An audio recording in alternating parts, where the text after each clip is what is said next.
Os irmãos podem se assentar em nome de Jesus.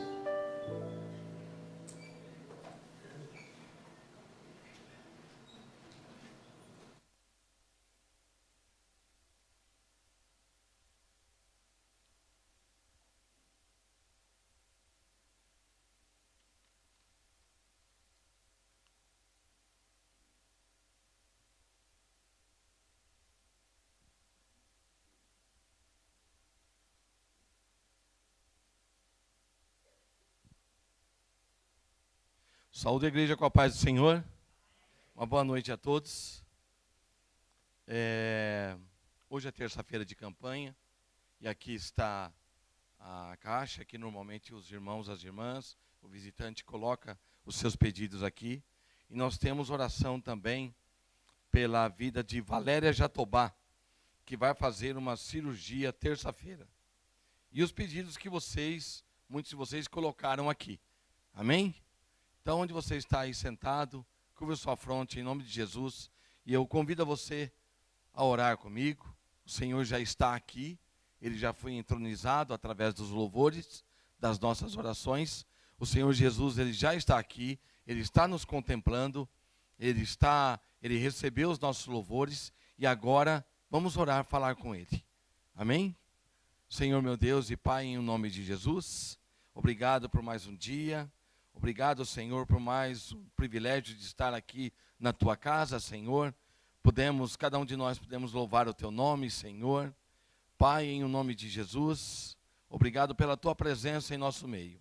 Aqui está, Senhor, essa caixa contendo vários pedidos de oração, Senhor. Pai, pedido de abertura de porta de emprego, problemas de enfermidade física, enfermidade espiritual.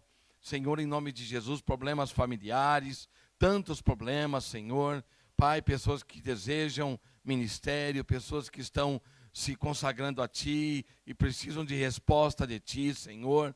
Pai, questões íntimas, particulares, entra com providência, Senhor, em nome de Jesus.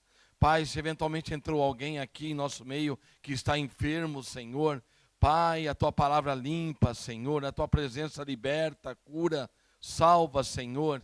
Pai, em nome de Jesus, tenha liberdade aqui, que o Teu Espírito Santo tenha liberdade em nosso meio, Senhor. Pai, eu oro também pela vida da Valéria Jatobá. Ela vai se submeter a uma cirurgia, Senhor, nessa terça-feira. Coloca Tuas mãos poderosas sobre essa vida, Pai, em nome de Jesus. Abençoa poderosamente, usa as mãos dos médicos, Senhor, e profissionais da área da saúde que vão estar comprometidos nessa cirurgia, Senhor. Abençoa esta vida para a Tua honra e para a Tua glória, Senhor. Pai, por derradeiro eu te peço, abra as mentes, Senhor, abra os corações, que o Teu Espírito Santo esteja abrindo as mentes. Pai, eu repreendo agora todo cansaço físico, todo cansaço espiritual. Pai, toda predisposição, toda de não ouvir a Tua palavra, toda distração, Senhor, tudo aquilo que venha distrair ele ou ela aqui nesse lugar. Pai, em nome de Jesus. Pai, que a Tua palavra faça aquilo que sempre irá para, Senhor. Que surta efeito, Senhor, em minha vida e na vida daqueles que estão ouvindo, Senhor. Acampa os Teus anjos aqui na nossa cercania, Senhor, nos dando livramento, Senhor. É o que eu te peço, em o nome de Jesus. Amém. Irmão Wilson, irmã Ana, onde estão? Podem vir à frente, em nome de Jesus. Eles estão completando hoje 53 anos de casado.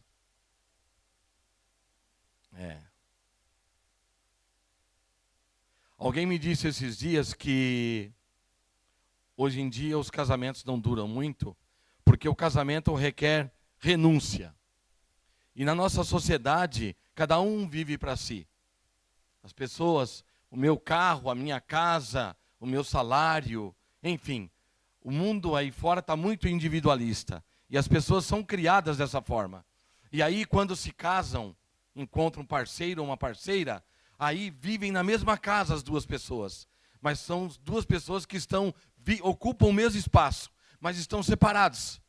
Porque ela tem o carro dela, ele tem o carro dele. Ele tem o salário dele, ele tem o salário. Ele tem horários distintos. Eles vivem até no mesmo lugar, mas têm vidas completamente diferentes.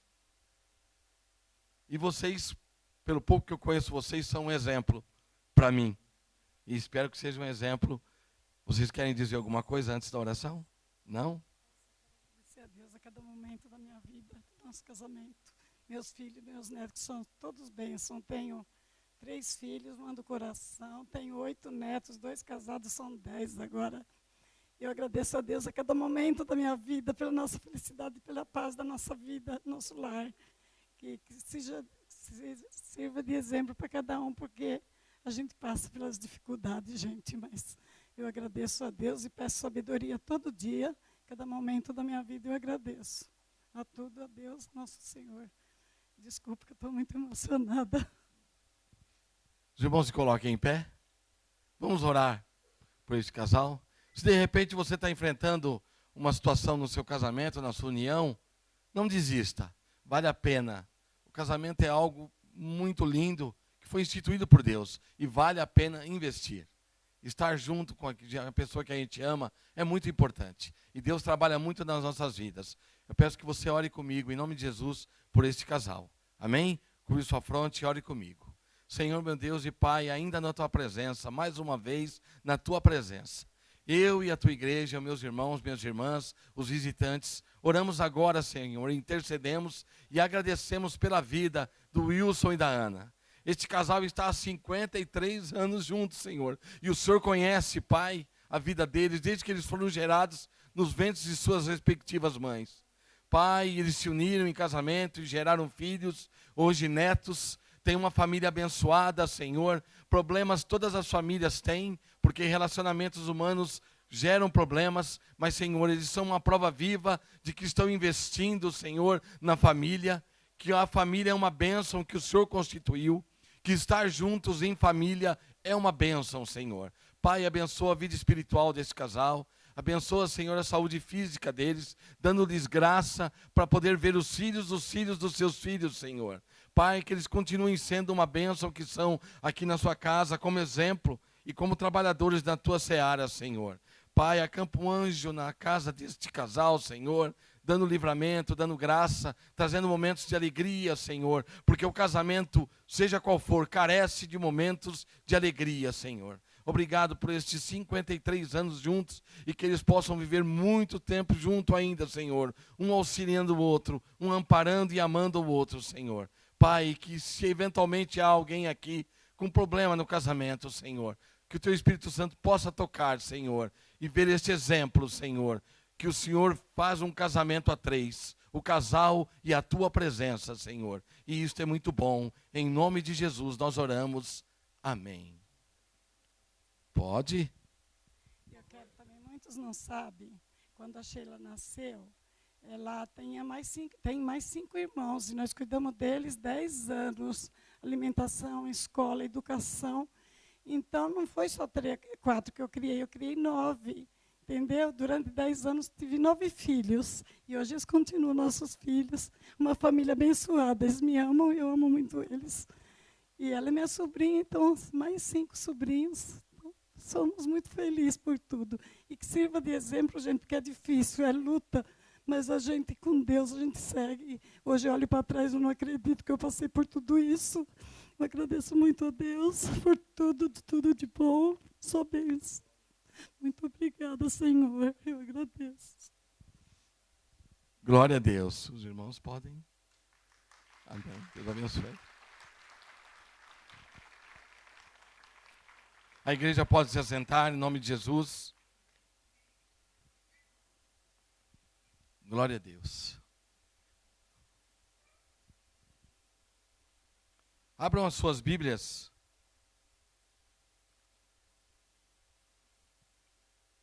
Em Lucas capítulo 14. Versículo 25 em diante.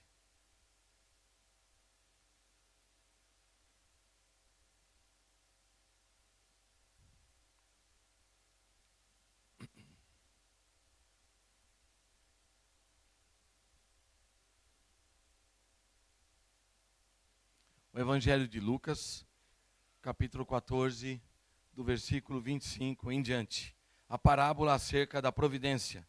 Foi algo que o Senhor tem colocado no meu coração nesses últimos dias, e eu pretendo dividir com os irmãos. e espero, em nome de Jesus, que o Espírito Santo de Deus me ajude a ser claro e preciso, em nome de Jesus, porque a falha sempre será minha, e nunca de Deus, e nem do Espírito Santo de Deus. Todos acharam? Digo amém? Glória a Deus. A palavra do Senhor diz assim em Lucas, capítulo 14, no versículo 25.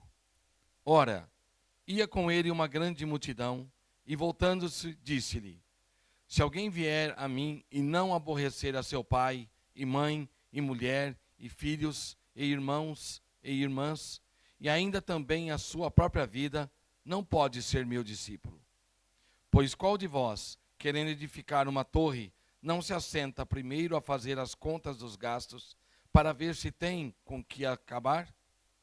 Para que não aconteça que, depois de haver posto os alicerces, e não a podendo acabar, todos os que a virem comecem a escarnecer dele, dizendo: este homem começou a edificar, e não pôde acabar. Ou qual é o rei que, indo à guerra, a pelejar contra outro rei, não se assenta primeiro a tomar conselho sobre se com 10.000 pode sair ao encontro do que vem contra ele com 20.000? De outra maneira, estando o outro ainda longe, manda embaixadores e pede condições de paz. Assim, pois, qualquer de vós que não renuncia a tudo quanto tem, não pode ser meu discípulo. Bom é o sal, mas, se ele degenerar, com que se adubará? Nem presta para a terra, nem para o monturo. Lançam-no fora. Quem tem ouvidos para ouvir, que ouça. Amém. Glória a Deus.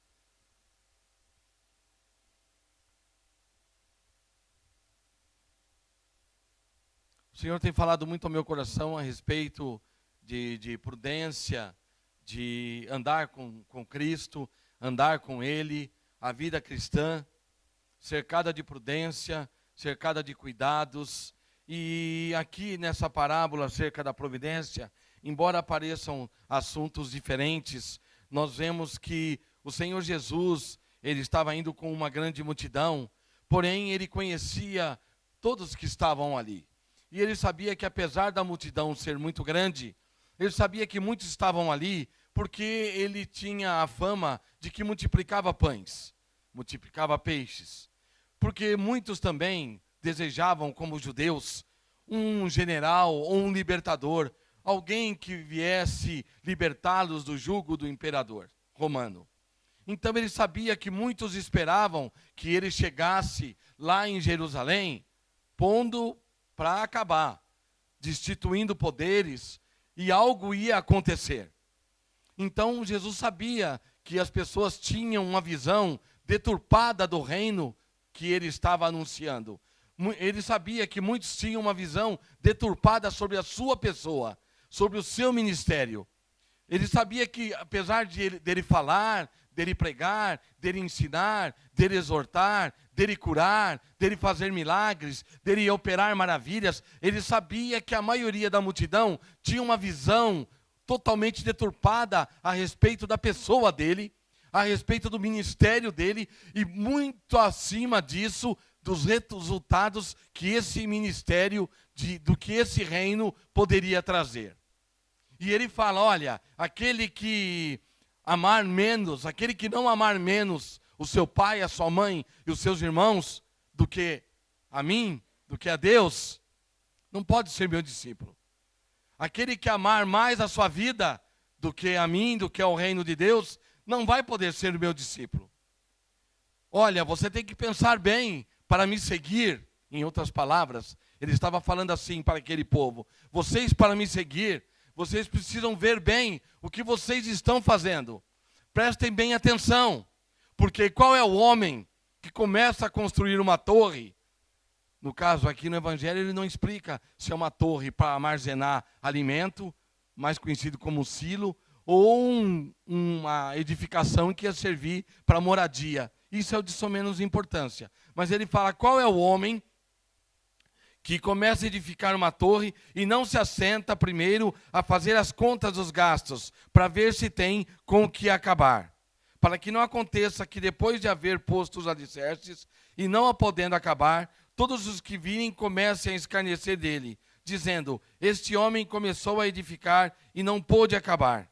E isto, trazendo para a nossa vida material, planejar e avaliar o custo antes de começar.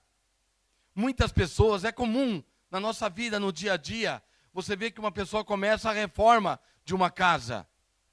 E normalmente, a maioria de nós sabe, por mais que façamos contas, normalmente a gente avalia uma coisa, mas acaba gastando mais do que isso. Porém, muitas pessoas não avaliam direito e param na metade da reforma. Demora muito tempo, porque a pessoa gasta e o dinheiro acaba, a pessoa não planejou direito, não fez as contas direito, e aí outras começam a construir casa. É muito comum vocês, para quem já passou em loteamento, você passa em loteamentos em cidades pequenas, você vê casas em várias etapas. Tem um que ele só limpa o terreno, uma vez por ano. Porque está sem dinheiro para começar alguma coisa. O outro ele limpa e ele cerca. E o terreno fica lá, sempre cercado, sempre limpo. O outro, ele consegue um pouco mais. O terreno está cercado, está limpo e tem um alicerce de uma casa colocado lá. E os anos se passam. Muitos anos às vezes. Eu já vi quando o mato ele invade o alicerce da casa. Porque a pessoa não tem condições de continuar. Não tem condições, não dá. Eu já vi também situações em que a pessoa faz o alicerce e começa a levantar as paredes da casa toda. E aí quando chega mais ou menos 1,80 m as paredes, para. E aí vira, quando não é um loteamento, ou quando é uma rua comum, vira lugar para as crianças brincar de polícia e ladrão, né? Porque o terreno fica vazio, a construção fica vazia, e a casa fica pela metade, tipo meia janela, meia porta, e dá para, você sente que ia ser uma casa, mas você vê que não deu para continuar. Isso também acontece quando a pessoa levanta a casa, bate uma laje e fica lá a casa aberta, entre aspas, o terreno fechado, mas não rebocou por fora, nem por dentro, não colocou piso, nada. Por quê? Falta dinheiro. E é muito raro a pessoa que tem condições de chegar e levantar. Mas nesse caso, o Senhor Jesus fala, olha, a pessoa não acabou. Ela começou, planejou e não pôde acabar. E aí as pessoas passam, normalmente, é inevitável você passar em frente uma construção e ver que está levantada há muito tempo. Passa muito tempo, quase todo mundo que passa em frente fala, pô, a pessoa começou e não terminou. Algo aconteceu, faltou planejamento, ou faltou avaliar melhor, ou alguma coisa aconteceu. E o Senhor Jesus, ele também cita o rei guerreiro. E qual é o rei? Qual é o rei que, indo à guerra, a pelejar contra o rei, contra outro, ele é desafiado por um outro reino, não se assenta primeiro a tomar conselho, ele reúne os seus ministros e fala, como é que nós estamos? Como é que está a cavalaria? Como é que está a artilharia? Como é que estão os homens de pé? Como é que estão os suprimentos? Nós temos alimento? Como é que está isso e aquilo? E cada força dá o seu parecer. Quantos homens nós temos? Quanto tempo a gente aguenta? Como é que faz? Qual vai ser o caminho?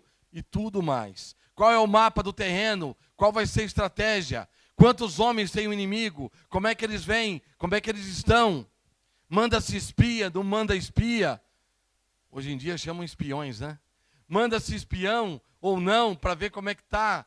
E aí, diz a palavra, a tomar conselho sobre com 10.000 pode sair ao encontro do que vem com ele com 20.000.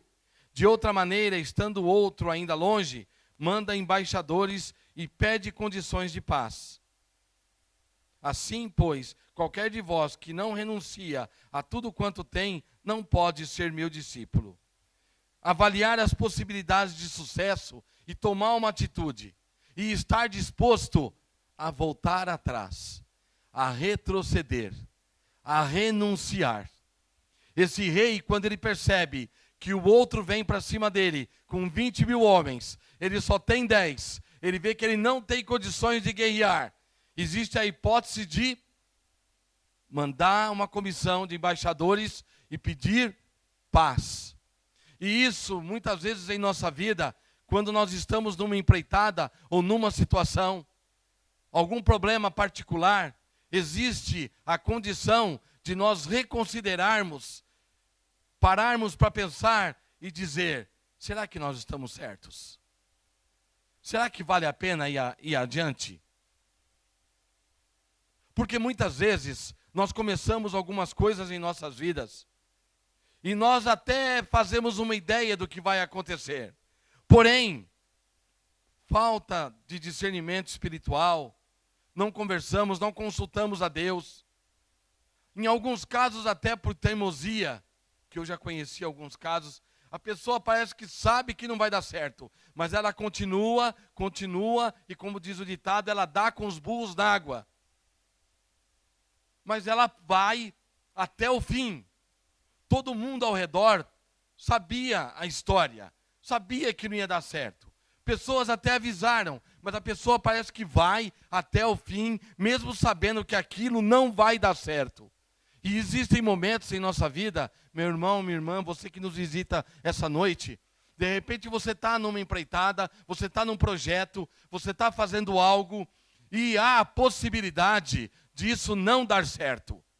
E se essa possibilidade, conforme você planeja, você observa, você ora a Deus, você consulta a Deus, e os dias se passam, essa possibilidade de não dar certo vai crescendo, significa o quê, meu irmão, minha irmã? Existe a possibilidade de você fazer o quê? Voltar atrás. E dizer, não é esse caminho. Irmã, você que me falou tal coisa, você está certa. Eu acho que não é por aí. Ô, fulano, você falou tal, estava pensando, realmente, isso pode não dar certo. E orando com Deus, falar, Senhor, eu estou sentindo que eu estou orando ao Senhor e estou percebendo que é melhor eu não fazer mesmo. Muitas coisas em nossas vidas, muitos insucessos, já foi acendido a luz amarela, dizendo, não vai dar certo. Alguma coisa avisou, não vai dar certo. É melhor você reconsiderar. Amém, igreja? Trazendo para a nossa vida espiritual, que é a principal tônica do Senhor Jesus aqui, o principal ponto. Ele estava dizendo àquelas pessoas que estavam seguindo, olha, eu estava vendo essa semana, eu recebi um WhatsApp de uma foto do meu batismo. Era uma filhinha indiana assim, tal. A primeira era a Lilian, estava lá. Aí depois vinha a irmã Silene, vinha a irmã Laura, eu reconheci a Marli, estava o irmão Expedito lá, que já faleceu. Havia mais alguns irmãos. E eu comecei a olhar aquela foto e contemplar aquela foto, e comigo mesmo eu disse assim, olha, se eu soubesse que tanta coisa ia acontecer, eu não tinha começado assim. Eu não teria feito isso, eu não teria feito aquilo. Enfim, eu comecei a meditar nesses 20 e poucos anos que aconteceu aquele batismo, que naquele momento, eu me olhando na foto, eu pensava, poxa, foi um caso, eu decidi seguir o Senhor, eu me lancei, mas eu não tinha a mínima noção do que estava acontecendo. Com relação à minha família, com relação às minhas atitudes como homem na sociedade, no trabalho. E muitas coisas ainda eu estava amando mais do que a Cristo. Eu estava me batizando, mas eu não tinha noção do que significava o batismo. Não porque não foi dado uma aula de batismo, não porque não foi ensinado, mas é que o batismo é uma confissão de fé pública, em que você declara para o mundo material e espiritual que você é de Cristo, que agora você assumiu um compromisso com o Senhor Jesus e você vai seguir o Senhor Jesus. Porém, seguir ao Senhor Jesus é uma coisa não tão simples assim. Requer renúncia. Assim como no casamento, requer renúncia. Muitas vezes as pessoas desejam seguir a Cristo, mas não têm uma visão clara de quem é Jesus e como é o reino de Deus. E só com o passar do tempo, com o Espírito Santo de Deus falando ao meu coração, ao seu coração, ao nosso coração, é que nós vamos entendendo ou não. Porque muitas pessoas que estavam aqui seguiram a Cristo. Muitos até o Calvário viram a crucificação. Depois que ele morreu, o povo, cada um foi para a sua casa. No capítulo 20 de João, nós vemos Maria Madalena, ela entra no sepulcro e vê os dois anjos lá, vê o tecido jogado, e ela volta e conta para os discípulos, e conta que a Bíblia conta que Pedro e João logo atrás, creio eu, correram até lá, e ela fica fora, Pedro entra, João olhou, tal, e fala que o discípulo a quem Jesus amava, ele creu. Ele olhou no túmulo e ele creu. E depois disso, eles voltam para suas casas. Maria Madalena, ela não voltou, ela ficou ali. E ela entra de novo no sepulcro. Olha o pano. E o anjo fala com ela, olha, mulher, por que choras? Quem buscais? Aí ela, olha, o meu Senhor. Sabe onde colocou o corpo dele? Vocês sabem? Nisso, alguém próximo dela diz, mulher, por que choras? Ela pensando que era o jardineiro, aquele que cuidava. Em algumas Bíblias está hortelão, mas hortelão é aquele que cuida do horto, de um jardim. Amém? Então ela pensa que é quem cuidava do cemitério e fala, Senhor, eu estou aqui porque eu não sei onde colocar no túmulo do meu Senhor. Se o Senhor souber, e Jesus, ele faz uma pausa e fala para ela, Maria. Ela até então, ela não percebe quem era, mas quando ele conversa com ela e fala Maria, e aí acaba toda a dúvida dela. Eu vou para casa, eu fico aqui, e agora como é que está a minha vida? Como é que está a vida dos meus irmãos em Cristo? Como é que a gente vai fazer? O Senhor foi morto e agora roubaram o corpo dele. O que eu faço? A única pessoa que conversou comigo, que me tratou como gente, a pessoa que me libertou dos males que eu tinha, fez com que eu parasse de chorar. Eu me reconheço agora uma mulher, eu tenho direito à vida, vida em abundância. Ele fala para mim e agora ele some. E de repente ela ouve, Maria. Era o Senhor dela de volta. E o que acontece? Ela ganha tudo de volta, a esperança, tudo novamente de volta. E nós vemos que até os discípulos, nesse trecho de João 20, que João, Pedro e todos os demais não entendiam que Jesus, ele tinha que ir para Jerusalém. Ele iria ser crucificado, mas ele iria ressuscitar. E foi com o sangue dele que ele pagou o preço dos pecados e ele honrou o ministério dele e a vida de todos que estavam com ele. E aqui nós vemos em Lucas que Jesus estava falando, olha, vocês estão andando comigo, mas vocês não têm uma noção exata de quem eu sou e do que é a vida, do que é me receber, do que é me aceitar. Muitos estão dispostos a pagar o preço de ser discípulos de Jesus. Muitos até desejam, olha, poxa, eu queria tanto, vem para a casa do Senhor, vem aqui para a igreja, tal. Poxa, eu queria tanto estar no ministério, eu queria fazer um trabalho na casa do Senhor. E aí surge algo, surge um trabalho para a pessoa fazer. E o que ela fala? Eu vou, eu estou buscando algo.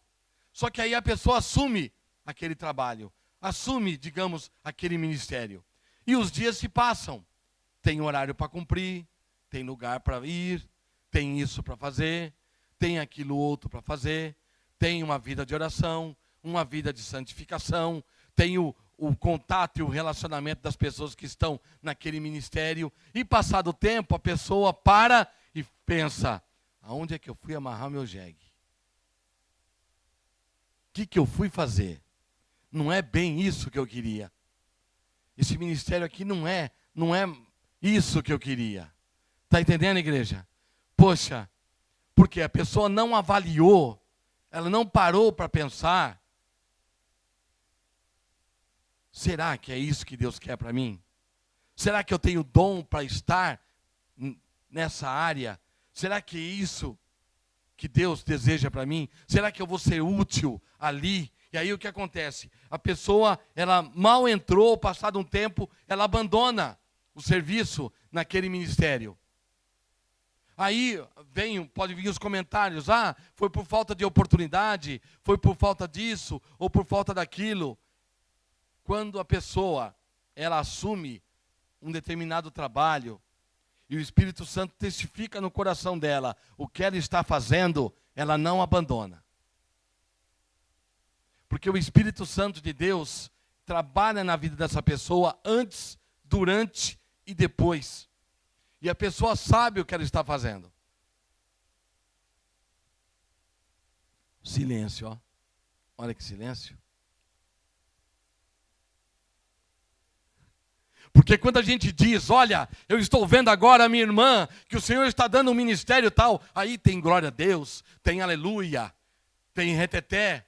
Mas quando o mesmo Espírito Santo de Deus, ele fala, meu querido, minha querida, para você caminhar com Cristo, e em seguida você assumir algo, meu querido e minha querida, olha, é necessário que você tenha certeza do que você está fazendo. Amém, igreja? O casamento, alguns se casam para fugir do pai e caem na mão do marido, como diz o pastor Cláudio Duarte. Alguns se casam para, eu quero ter a minha casa. Aí descobre que vai pagar aluguel a vida inteira e nunca vai ter a sua casa, porque a vida de casado é dura, não é fácil não. Tem conta para pagar, tem um monte de coisa. Uns se casam porque acham que vai ser banheira de espuma a vida toda. E casamento, né, assim, aliás, a maioria dos nossos lares, quase todos aqui, ninguém tem banheira de espuma em casa. Quando muito é uma ducha rápida e ela grita na cozinha, sai logo do banho para pegar o lixo. Então, o casamento é aluguel para quem paga, gás, compra de supermercado, farmácia, dívidas, problemas, enfermidades. Às vezes a gente levanta de mau humor, ela idem. Às vezes é um só. O casamento requer investimento dia a dia. Renunciar. Às vezes você quer falar algo, mas é melhor não falar. Para garantir a paz nas demais 24 horas do dia. O ministério na igreja, trabalhar, seguir o Senhor, muitas vezes é assim. Eu disse uma certa vez aqui na igreja que depois que eu conheci o Senhor já me conhecia, mas depois que eu comecei a conhecer o Senhor Jesus, e estou conhecendo a cada dia, a minha barriga se tornou um lago, porque o que eu comecei a engolir de sapo é uma coisa absurda. E nós temos que aprender a engolir sapos. O que significa engolir sapo? Eu vou falar para você o que é. Mesmo quando você estiver certo, não é quando a gente está errado, tem que engolir mesmo. Mas quando você vê que a questão, o problema, o que está acontecendo, você tem razão. Está tudo certo, é você que tem razão. Mas não vai adiantar você. Muitas vezes as coisas acontecem, as palavras são faladas de certa forma, que você vê que é melhor deixar para lá. E eu recebi, essa semana, uma ilustração que diz assim, olha, quando nós estamos num ambiente, num lugar em que tem barro e a gente pisa no barro, eu mandei para alguns irmãos, inclusive. Quando você pisa no barro, a maioria das pessoas, quando saem do barro, já querem bater os pés para tirar o barro do sapato. O que é em vão, porque o barro ele impregna, principalmente em sapato ou sandálias que tem aqueles desenhos no salto. Aquilo só serve para entrar aquelas placas de barro. E a ilustração diz que faz o seguinte: não tira o barro, espera o barro secar. Quando ele secar, você só vai fazer assim com o sapato, com a sola, e o barro vai desprender e deixar o sapato limpo. E algumas situações em nossas vidas são assim. Na hora que o barro está molhado, meu irmão, minha irmã, Sandra, não põe a mão. O sapato vai continuar sujo e vai melar as nossas mãos. A gente vai querer lavar no tanque, vai virar uma coisa. Vai sujar a parte de cima do sapato, que é a que aparece. Então, quando o barro está molhado, não toca, espera. Quando o problema está muito novo, muito recente, a ferida está aberta, o sangue está saindo, não toca. Porque vai infeccionar. Espera o tempo passar. O tempo, ele endurece o barro. E depois aquilo que a gente pensava, de repente não é bem assim. Aquilo que o outro falou, ele já não vai falar mais daquele jeito. As palavras vão mudar. O tempo, ele cura o queijo, embranquece o cabelo, ele desbota a roupa, ele faz a voz grossa ficar mais fina, ele faz o olho altivo embaçar, escorrer lágrimas. Até aquele que era mais alto fica mais baixo, porque com a idade a gente perde estatura. Com o tempo, as coisas são colocadas no seu devido lugar. Tudo que parecia certo, às vezes, não está tão certo assim. Com o tempo, aquilo que parecia, não, mas você vai lá. Não, eu não vou. Não vou. O tempo passa, quando você vê, você está lá. Porque o tempo te trouxe ali. O tempo como um agente curativo de Deus. Ah, mas eu não vou. Eu com fulano eu não fico. Passa o tempo, você fica. Porque o tempo, ele acomoda as coisas. E Deus, muitas vezes, mas Deus não fez nada. Você fala. O outro fala, eu não vi Deus agindo. Agiu. Ele usou o tempo para trazer as coisas no seu devido lugar. Eu me encontrei, eu estou encerrando agora em nome de Jesus, e eu espero que o Espírito Santo esteja falando ao teu coração. Eu me encontrei mês retrasado, eu fui levar a Marli num determinado local, e de repente eu ouvi o meu nome. Gostaria que fosse Jesus, né? Como disse para Maria, mas não, quando eu olho para trás, era um ex-chefe meu. Falei, ai meu Jesus Cristinho, ele me descobriu aqui. Porque ele era mão pesada. Um homem, mão pesada. Quando a mão dele vinha, não era para passar a mão na cabeça de ninguém, não. Era complicado. E qual não foi a minha surpresa, que aquele homem que outrora eu conheci, mão pesada, me abraçou, eu abracei. Oi, aí, como é que você está? Como é que vai lá na igreja? Falei, estou bem, e o ministério? Falei, estou bem, senhor, como é que o senhor está? Eu estou lá em tal. Irmão, o tempo é maravilhoso. Deixe estar, espera mais um pouquinho, que a hora que esse barro secar, você vai se surpreender. Não vai precisar brigar, a gente se entrar em... Não, espera o tempo, irmãos, depois da alegria. Aí eu conversei com ele conversou comigo, apresentou a esposa, porque a primeira esposa dele faleceu e tal, ele está casado novamente, uma bênção, a esposa e tal, e me tratou minha esposa bem. Irmãos, não era mais aquele homem que eu conheci. Bom dia, só se for para você. Não, o tempo passou, ele me chamou, vem cá. Eu estava de costas, eu nem tinha visto, não vi mesmo. Eu ia embora para outro caminho e tal. Ele me chamou, vem, dá um abraço, como é que você está?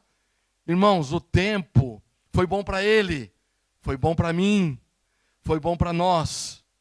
Aqui, no caso da parábola do homem que constrói a sua torre, o tempo, o rei que sai para guerrear, sem saber contra quem está guerreando.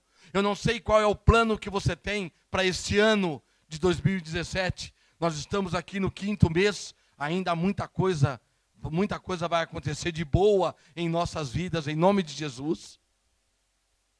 Eu creio dessa forma, porque nós estamos seguindo a Cristo, sabendo quem é o nosso Senhor, em quem nós estamos crendo, para onde Ele vai nos levar. Amém, igreja?